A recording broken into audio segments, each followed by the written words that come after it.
Hi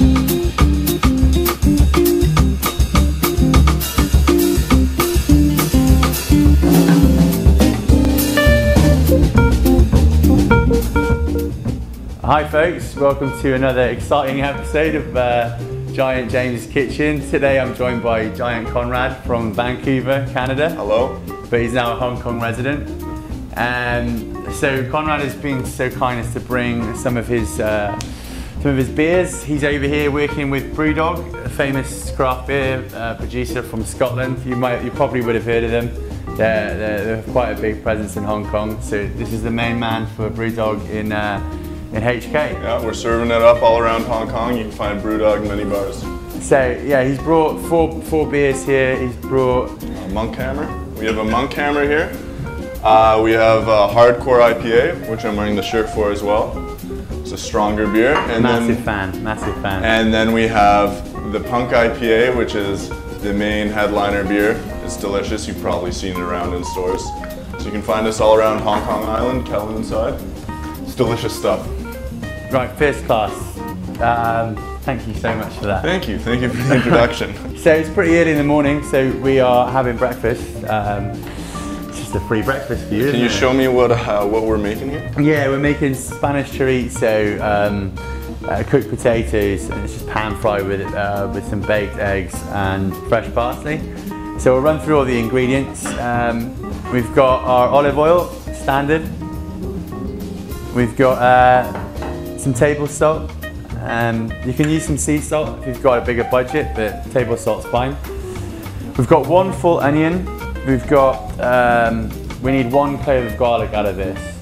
This is a whole, what would you call that? That's a whole garlic. Yeah, right it's a whole garlic. We need just 1 clove out. Split it up into cloves. Yeah, what he said.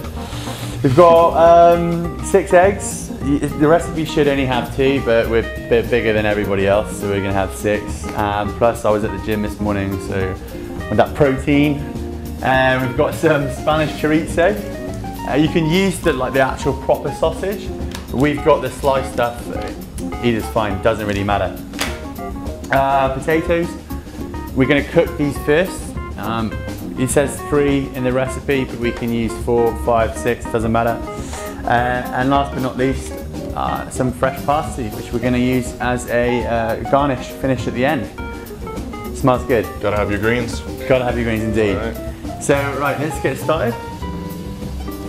What are we working with first here? So we're going to start cooking the potatoes. So when the potatoes come fresh, they are going to be covered in a bit of dirt. So what you want to do is wash them off, give them a scrub. We've already washed and scrubbed them? Yeah, I did that in advance. So you're just going to get potato, chop it, and we're going to dice it into small little cubes. Don't be too exact. This will help it cook faster, and we're going to pan fry them anyway. I don't think there's going to be a massive amount of work for you to do, buddy. No, I'm just here to model and eat food. And you are just so good at both of those things, right? So just keep it up. Don't worry too much about accuracy. This is a pretty hearty, easy meal to make.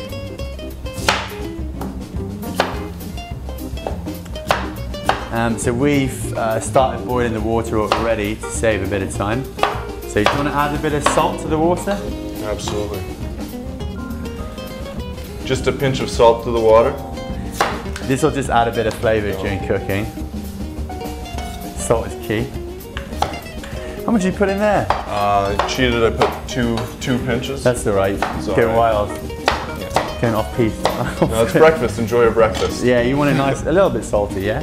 You put it in there, but we're going to cook that for, I don't know, 8 minutes or so.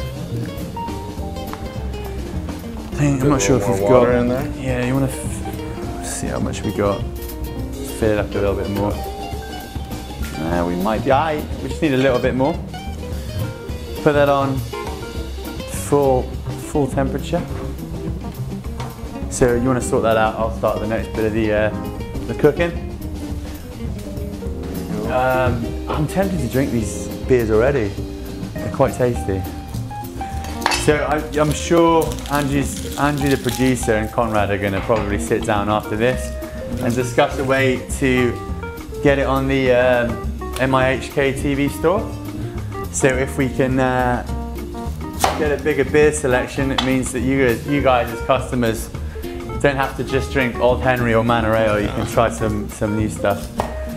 Oldfields is pretty good stuff, and you know, James gets good beer in as well, but it's always good to have some more product. It is. I mean, we've only got literally 2 beers in the entire store, so it'd be nice to have a bit of a selection for the folks back home. Well, I gotta say, it's already an honor to be on Giant James's Kitchen. Oh, thanks, mate. I've heard a lot about the show from locals. It's good. Mate, it's blowing up. We've got viral. Of course. We've got like at least 300 views, so killing it. Have you even watched an episode yet? I saw the first 5 seconds of an episode. Nice. That was enough to see your face there. Yeah. How awkward was it? That was good. It was good. Me crying. You've got good stage presence. Oh, thank you, mate. Thank you very much. So we're gonna just slice these up, nice and thin. I'm just gonna open these up because then I can feel like I'm doing something here. Go for it, man. Just get nice big slices of this. We're gonna pan fry it with a clove of garlic. Look at that. Can you explain the difference between a slice and a dice? Yeah, so dice is to get it into cubes. Slices is like that. So dice would be just going across that and getting nice little cubes. So we heat the pan up a little bit. Get some olive oil. Stick it in the pan. Generous helping. There you go. Don't mess around. We're going to take 2 cloves of garlic, which we're just going to crush as usual, peel and slice up nice and fine. We're professionals, right? You gotta Oh yeah. work, then enjoy after. So technically Conrad's a competitor, so we do run into each other a lot around town trying to sell our beers to people. But we used to more, right? Friendly competitors, yeah. Yeah, but I think everybody in the beer industry kind of gets along quite well. It's not too hostile. We all do different things. Everybody works together quite a lot. I think we get along because we both sell good beer, so we can agree on that. This is true. Oh, the best beer. So we've diced up our... Look at that. That's beautiful. Oh, look at that. Look at that. Just taste to make sure it's not fresh. poisonous. Yeah. This one might be poisonous too. Is it okay? Right. Oh, really good. Just like Mama used to make it. In Canada, yeah? We make good chorizo in Canada. What the hell is your mum doing making chorizos? Interesting woman. Keep it interesting. Yeah. How much longer are these potatoes on for? Probably about another 6 minutes. You just test them every now and again. So heat the oil in the pan, and then we're gonna just add all the ingredients at once. All at once? Yeah, and then we're Sounds dangerous. And we're gonna cook that lightly for about 3 minutes. Can you just keep stirring that? Absolutely. Cheers, dude. My little helper. See what's happening right here? Look at that. Look at the colors right there. Those are nice colors. So let me just sit. Oh, just gonna get all the flavors together, mix them in, just let them simmer for a bit. All right, Gordon. So I'll set a timer, and then these potatoes should be a bit closer to being done. You want to smell that? You can already smell there's just a bouquet of flavors just coming right off that. Wow. Bouquet. Add a bit of seasoning. Just a little seasoning. It almost looks like there's some caramelization happening there. Or is that just me? No, you're right, there is. All right. Can you explain what's happening? I think it's a starch in the onions, which is like a natural sugar, I think. My science is a little bit rusty. I never really paid attention at school.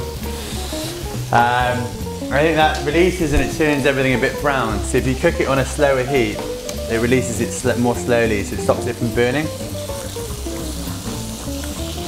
Looks beautiful. Oh, looks alright. Look at that. You got to keep turning it all the time. It's on a reasonably high heat. You want to cook it through, but you don't want to burn anything. Try and separate the chorizo. See, there's a little bit of browning on the chorizo already. Nice.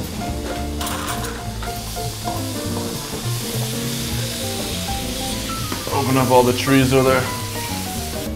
Sometimes when people are cooking, they're trying to do too much. Sometimes you just need to let the food, just It's in the pan and it'll develop itself. You know, it's about just letting the flavors speak for themselves, really. That's what we're here to do. Whatever that means. Yes. I watch cooking shows sometimes, and yeah, it seems to make sense when they say it. I know, but they always say it like really, really eloquently though, right? Yeah. So I need to read like the dictionary first. So we need like take half a bunch of flat leaf parsley. Just give it a rough chop. This is going to be our garnish. We'll use this at the end of the cooking. We'll come back to that later. Just run the knife over it a couple of times. We got an alarm going off. So take that off the heat now. All right, look at that. What would we do without phones, right? So we're going to let these cook for a few more minutes, and then when they're cooked, we're going to add them back into the pan and cook for another 5 minutes. Let's sit over here. Yeah. Right, these potatoes are now pretty much almost cooked. So we're going to add them to the pan and cook that for another 5 minutes. You can buy pre-cooked potatoes to save yourself a bit of time. So I want you to add all of these in. Right, so put all your potatoes in with the onions and the chorizo, stir it in with all the oils, and give it a cook for about 5 minutes. Make sure it's quite evenly distributed. Throw some on the floor. Well, that tastes good already. Alright. The paprika in the chorizo just adds another dimension. Exotic, intense flavours coming out of this. Already. It's not even there yet. We have not even got the eggs ready as well. It's gonna. I forgot about the eggs. Here we go. Okay, let's add a bit more salt. I'm a bit of a fiend for salt, so just add to taste. If you like, obviously, if you like your food quite salty, add more. Less, add less. It's more of a pie with pastry, right? You have the crust, yeah, but we have the inside of the quiche. Basically, we're making a shit quiche. Yeah, we're making a quiche. We're making yeah. Welcome to the quiche show. Yeah. Is that slightly Jewish? I don't know. It's chorizo, it can't be. It's an international cooking show. Oh yeah. Something for everyone. You just keep stirring it. You know, be active. It'll help pass the time. You can actually, you don't have to have this for breakfast. You can have this for lunch, for dinner. It goes quite well with a glass of red wine. Now, why wouldn't you use white wine? Huh? What's wrong with the white wine? Well, chorizo is kind of like a salty, heavy pork type base. With the paprika, it's quite a bold flavour. So you want to pair it with like a smooth red wine, or maybe you could even go for a full-bodied Spanish wine. The flavours complement each other. Would you want like a Merlot or like a well, okay, if we were going to go for a smooth red, I'd go for a New Zealand Pinot Noir. And then if I was going to go for a full-bodied red, I'd probably go for a typical Tempranillo or Spanish Rioja. Maybe something from the... Malbec is a little too much? No, Malbec would be okay, depending on what variety it is. You could even go for a Cabernet Sauvignon from Nevada in northern Spain. It's quite nice. Not really. I wouldn't say I was a wine buff. I just like drinking it. I like drinking it and I like eating food, so they kind of go well together. What do you normally cook when you're at home? What's your go-to dish? Well, I mean, back in the day, I used to cook a really good, if anybody from Canada is watching, craft dinner was the go-to. It was a low point, but that's when I was a student on cooking. So. What's craft dinner? Explain it to the viewers at home. Yeah, so if you don't know craft dinner, it comes in a box. It's a student dish, really. You buy it, it's just pasta, you throw it in the pot, you strain it, and then it's macaroni and cheese, really. You put on cheese powder, you put in some milk, and you mix it up, and it's delicious. Yeah, that sounds actually really like weirdly crap, but also amazing. It's absolute crap, but it's also amazing. I'm sure there's quite a lot of Canadian-born Chinese or people who've studied in Canada who at home who will be watching that. You know exactly what you're talking about. You can comment if you know what craft dinner is, if you like it. I like, tell you what I really like is the poutine you guys have. Yeah. That's delicious. Tell the guys how you make poutine. Yeah, so poutine is kind of Canada's national dish as well. So you have the fries, you cut up the fries, lay them in a bed. Oh, we got the timer. Lay the fries in a bed, then you put cheese curds on top, just thick balls of cheese pretty much. Put them on top, and then you put hot gravy. Like you put on a turkey, you put hot gravy on that, and it melts the cheese curds onto the fries. And you kind of have this full dish of melted cheese, gravy, and fries. It's delicious. Sounds amazing. Absolutely not healthy, but you can try it once in your life. So this is 5 minutes of finished. So we've taken it off the heat. So it's no longer cooking. That looks beautiful. So we preheated. Thank you. We preheated this oven to 180 degrees Celsius. So we're just going to shove this this mixture into the pan. Yes, if you crack every egg into that. On top? Yeah.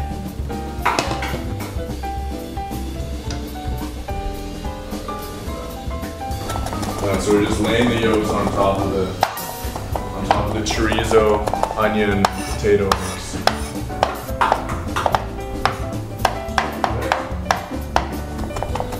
I'm hungry already. I know, me too, I'm starving. Looks great. 1 out of every 2 is alright, eh? Decent average with your crack in there. Yeah, you know. It would keep all these eggs together a bit more. But we don't have a pan, so we're going to use just this tray. Oven at 180 degrees Celsius and bake that now for 8 minutes. After 8 minutes, the egg should be cooked all the way through, but the yolk should remain still runny. And then just take it out, serve it on a plate, finish with some parsley, salt and pepper, and you're done. So we're going to take 8 minutes break, and we'll see you shortly.